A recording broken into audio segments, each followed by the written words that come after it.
नमस्कार। और आज है episode 40 out of 100 episodes on RSS, संघ स्थापना की पृष्ठभूमि। ये 20वीं शताब्दी का दूसरा दशक था। देश को अंग्रेजों से आजादी दिलाने के लिए देश का जन जन अपने अपने स्तर पर प्रयास कर रहा था।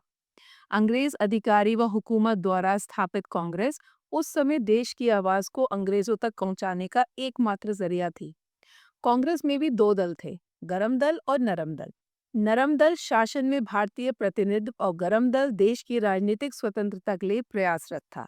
किंतु किसी ने भी कभी नहीं सोचा एक समय विश्वगुरु रहा भारत विदेशी हमलावरों के आगे शिकस्त क्यों खा गया। ज्ञान विज्ञान से समृद्ध, उज्जवल संस्कृति, विश्वविद्यालय, शिक्षा केंद्र, अतुलनीय योद्धा, अपार धन संपदा, उच्च समाज शास्त्र, आध्यात्मिक महापुरुष इत्यादि सब कुछ होते हुए भी हम भारतीय उन विदेशी ताकतों के गुलाम क्यों हो गए जो संख्या बल में हमारे सामने बहुत थोड़े थे। स्वतंत्रता सेनानी क्रांतिकारी युवक डॉक्टर केशव हेडगेवार ने इन सभी बातों का गंभीरता से अध्ययन किया। कांग्रेस का कार्यकर्ता होते हुए भी उन्होंने अनुशीलन समिति, गदर पार्टी इत्यादि सशस्त्र क्रांतिकारियों की संस्थाओं में भी सक्रिय भागीदारी करके उनके मार्ग को देखा और परखा।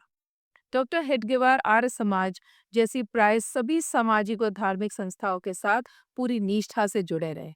इन सभी प्रकार की अंग्रेज विरोधी गतिविधियों में बढ़ चढ़कर भाग लेते हुए भी डॉक्टर हेडगेवार ने भारत के प्राचीन वैभव काल के इतिहास और 1200 वर्षों के पराधीनता काल के इतिहास का गहन अध्ययन ही नहीं किया, अपितु परम वैभव और पतन के कारणों का भी गहराई से मंथन किया।